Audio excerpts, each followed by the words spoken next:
राम राम दोस्तों, स्वागत है आपका गुरुदेव एजुकेशन इंस्टीट्यूट में। आज हम शुरू करने जा रहे हैं 4.2। चलिए देखते हैं 4.2 में क्या है।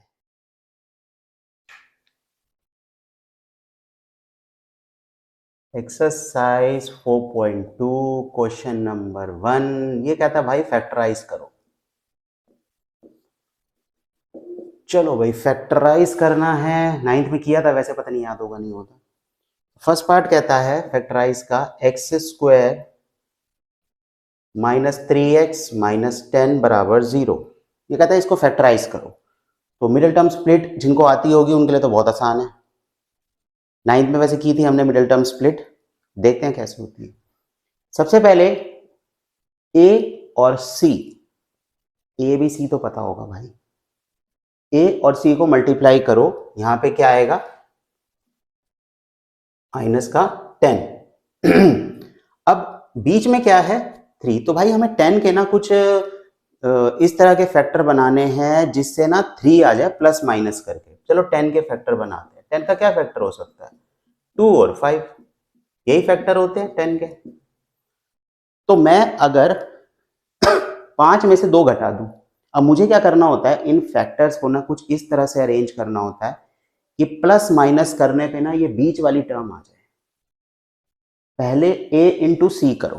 देखो पहले करो a इंटू सी। यहां पर a क्या है 1, c क्या है 10, माइनस का 10, तो यहां पे आ जाएगा माइनस का 10। अब 10 के ना फैक्टर बना लो। 10 के फैक्टर बना लिए 2 इंटू 5। अब मान लो अभी तो 2 फैक्टर बने हैं, इसके ज्यादा फैक्टर भी बन सकते थे। तो ये जितने भी फैक्टर बनेंगे ना उन सारे फैक्टर्स को हमें कुछ इस तरह से मल्टीप्लाई करके दो चीज में नंबर्स में लेके आना होता है और उसको कुछ इस तरह अरेंज करना होता है कि बीच वाली टर्म आ जाए। जैसे यहां पे मेरे पास है 5 और 2। अगर मैं इसको ऐसे लिखूं,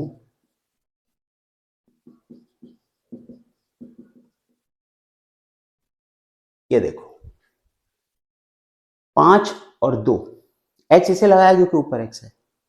माइनस 5x प्लस 2x क्या आ जाएगा मेरे पास माइनस का 3, माइनस का। और अगर मैं माइनस 5 को 2 के साथ मल्टीप्लाई करूंगा, माइनस 5 को 2 के साथ मल्टीप्लाई करूंगा तो माइनस 10 आ जाएगा। यानी कि मेरे को फैक्टर्स को कुछ इस तरह से अरेंज करना होता है कि प्लस माइनस अगर मैं करूं तो बीच वाली टर्म आ जाए, और फैक्टर्स को मल्टीप्लाई करूंगा तो वो तो वापस ये टर्म आएगी आएगी। अब क्या करते हैं, पहले लेते हैं ये, फिर लेते हैं ये। इसमें से मैं क्या कॉमन निकाल सकता हूं x, अंदर क्या बचेगा x माइनस 5। कॉमन निकालना तो आता होगा भाई, 10वीं में आ गए। 2x माइनस 5, ये दोनों ब्रैकेट्स सेम आनी चाहिए। अगर आपकी ये दोनों ब्रैकेट सेम नहीं आती तो आपने कुछ गलत किया है। ये दोनों ब्रैकेट्स को मैं एक साथ लिख सकता हूं और बची हुई जो भी बच गया उसको एक साथ कर दो। ब्रैकेट एक साथ, बच क्या गया यहाँ पे x बच गया, यहाँ प्लस, यहाँ 2 बच गया। अब एक बार x माइनस 5 बराबर 0, एक बार x प्लस 2 बराबर 0। एक x आ जाएगा 5, एक x आ जाएगा माइनस 2। खत्म, सिंपल था। चले नेक्स्ट पार्ट। नेक्स्ट पार्ट करोगे, ज्यादा से ज्यादा क्वेश्चंस करोगे तब समझ में आएगा। पहले मैं कहता है 2x square plus x minus 6, तो ठीक है। यहाँ पर a क्या है 2 और b क्या है 1, c क्या है माइनस 6। तो पहले क्या करते थे a into C, 2 into minus 6 minus 12, 12 का फैक्टर बना लो। 2 6 2 3 3 1, 2 इंटू 2 इंटू 3। अब हमारे पास आ गए 3 फैक्टर। अब 3 फैक्टर में से हमें मल्टीप्लाई करके कोई ऐसे 2 फैक्टर बनाने हैं कि प्लस माइनस करने पे तो भाई 1 आ जाए और मल्टीप्लाई करने पे तो खैर 12 आएगा ही। तो 2 इंटू 2 इज 4 और 3। तो मैंने क्या किया, इन 3 फैक्टर के ना 2 फैक्टर बना लिए, 4 और 3।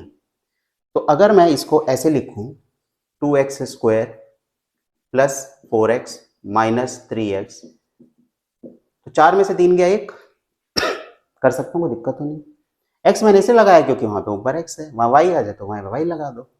अब दो दो टर्म्स ले लो common, 2x x plus two, यही आएगा, कॉमन लेना आता है, minus three x plus two, यही आएगा, minus three into x is minus three x, minus three into two is minus six.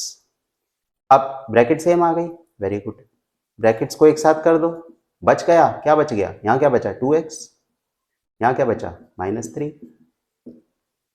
एक बार x प्लस टू बराबर जीरो, एक बार 2x माइनस थ्री बराबर जीरो, x आ गया माइनस टू और यहाँ पे x आ गया 3/2, फैक्टर बन गए। समझ आ गया होगा मेरे हिसाब से, आसान है, कोई मुश्किल खेल नहीं तो है नहीं।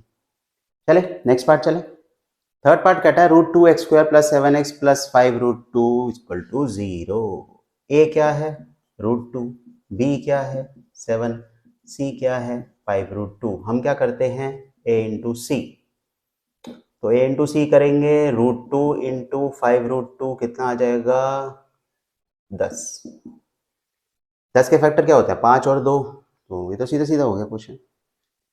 Root two x square plus 5x plus 2x plus 5 root two बराबर 0 लिख सकता हूँ। 10 के क्या फैक्टर होंगे, 5 और 2,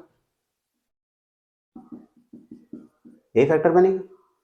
और 5 प्लस 2 कितना होता है 7, 5 इंटू 2 कितना होता है 10। कॉमन लेंगे यहाँ से, कॉमन क्या आ सकता है, यहाँ पे x ही कॉमन आएगा और तो कुछ आएगा नहीं। यहाँ क्या बचेगा, रूट टू एक्स, यहाँ क्या बचेगा 5, यहाँ से क्या कॉमन आएगा, यहाँ से कुछ कॉमन ही नहीं आ सकता। तो जहां से कुछ कॉमन नहीं आता वहां से क्या कॉमन आता है, तो यहां से मेरे हिसाब से रूट टू ले सकते हैं कॉमन, रूट टू लेते हैं। चलो देखो, 2 और रूट टू, अगर ऐसा कोई नंबर होता है, जैसे यहाँ पे आ जाए भाई 5 रूट 5, 3 रूट 3, तो वहां से ना रूट वाला बाहर कॉमन ले लो, ज्यादा आसान रहता है।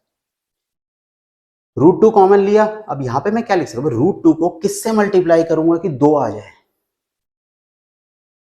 रूट टू को किससे मल्टीप्लाई करूंगा कि 2 आ जाए, रूट टू से, simple, root two into root two 2 होता है, तो अंदर क्या बचेगा रूट टू, एक्स तो ऐसे ही आ जाएगा, प्लस रूट टू को मैंने कॉमन ले लिया, अंदर क्या बचा 5, ब्रैकेट सेम आ गई।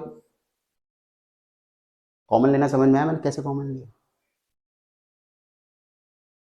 एक साथ कर दो ब्रैकेट्स, क्या बच गया x प्लस रूट टू, एक बार रूट टू एक्स प्लस 5 बराबर 0, एक बार x प्लस रूट टू बराबर 0, तो यहां से आ जाएगा x की वैल्यू आ जाएगी -5/√2, यहां से x आ जाएगा माइनस का √2, चाहो तो इसे रैशनलाइज कर लो, -5√2/2, चाहो तो वैसे ही छोड़, समझ में आ गया, आसान था। चले नेक्स्ट पार्ट। फोर्थ पार्ट कहता है 2x square minus x plus 1/8 बराबर 0। देखो यहाँ पे क्या करते हैं, कभी भी कोई भी नंबर फ्रैक्शन में आ जाए तो जो डिनोमिनेटर हो ना उससे पूरी इक्वेशन को मल्टीप्लाई कर दो, फ्रैक्शन हटा दो, नहीं तो फिर दिक्कत हो जाएगी। यहाँ पे क्या डिनोमिनेटर 8, तो मैं क्या करता हूँ 2x स्क्वायर माइनस एक्स, यहाँ कर देता हूँ 2x square minus x plus 1/8, इसको पूरे को जो भी डिनोमिनेटर हो उसी डिनोमिनेटर से पूरी इक्वेशन को मल्टीप्लाई करता हूँ। 8 2 जा 16, 8x प्लस 1, 8 से 8 कट जाएगा, यही आएगा। अब हमारे पास जो इक्वेशन है वो क्या बन गई, 16x square minus 8x plus 1 बराबर 0। अब a क्या है 16, b क्या है -8, c क्या है 1। हम क्या करते हैं a इंटू सी, 16 इंटू 1 बराबर 16। 16 के फैक्टर क्या बन सकते हैं, 2 दूनी 4, 4 दूनी 8, 8 दूनी 16। हमको अब 4 फैक्टरों में से कोई भी ऐसे 2 फैक्टर बनाने हैं कि प्लस माइनस करने पे तो 8 आ जाए और मल्टीप्लाई करने पे तो 16 आएगा। तो 8 कैसे आ सकता है, 4 और 4 ऐसे आएगा, 4 और 4 8 होता है।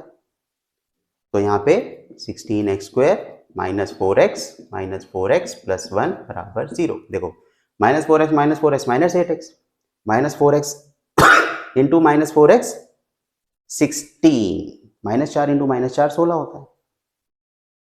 कॉमन लेंगे, यहाँ से क्या कॉमन आएगा 4x कॉमन आ जाएगा, 4x माइनस 1, यहाँ से क्या आएगा कुछ नहीं है तो 1, 4x माइनस 1, यही आएगा, ब्रैकेट सेम आ गई, 4x माइनस 1 और यहाँ पे 4x माइनस 1 बराबर 0। एक बार 4x माइनस 1 बराबर 0, दूसरी बार भी 4x माइनस 1 बराबर 0, x आ जाएगा 1/4 और यहाँ से भी x आ जाएगा 1/4, बन गए फैक्टर।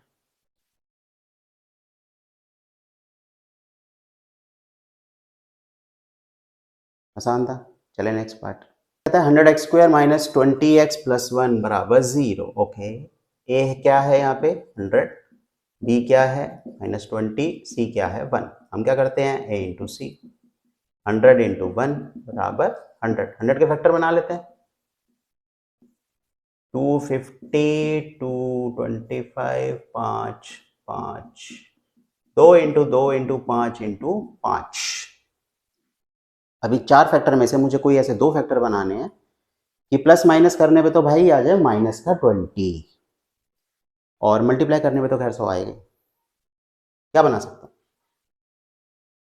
10 और 10 ले लेते हैं, 5 इंटू 2, 5 इंटू 2, 10 को 10 से प्लस करेंगे 20 आ जाएगा और 10 को 10 से मल्टीप्लाई करेंगे 100 आ जाएगा। -10x प्लस 1 बराबर 0। माइनस का 10x क्यों किया, क्योंकि हमें चाहिए माइनस का 20x। और -10 इंटू -10 क्यों किया, क्योंकि ये दोनों मल्टीप्लाई करेंगे तो 100 आ जाएगा। -10 इंटू -10 कितना होता है 100, वही चाहिए। कॉमन लेंगे, यहाँ से कॉमन क्या आएगा 10x, यहाँ क्या बचेगा 10x माइनस 1, यहाँ से क्या आएगा कॉमन, कुछ आ ही नहीं सकता, कुछ नहीं आएगा तो 1, 10x माइनस 1 बराबर 0। ब्रैकेट एक साथ कर दो, जो बच गया उसे एक साथ कर दो, तो यहाँ से 10x माइनस 1 बराबर 0, यहाँ से भी 10x माइनस 1 बराबर 0, x बराबर 1/10, x बराबर 1/10, बन गए फैक्टर। आसान था। उम्मीद है फैक्टराइजेशन के सारे पार्ट समझ में आ गए होंगे भाई, बहुत आसान पार्ट है, मुझे लगता नहीं है पेपर में भी इतने आसान सवाल आएंगे। मुश्किल सवाल करना, नेक्स्ट जो एक्स्ट्रा क्वेश्चंस मैं इस चैप्टर के डालूंगा तो उसमें थोड़े मुश्किल सवाल कराऊंगा, तब देखना मुश्किल सवाल कैसे करते हैं। चलते हैं नेक्स्ट क्वेश्चन।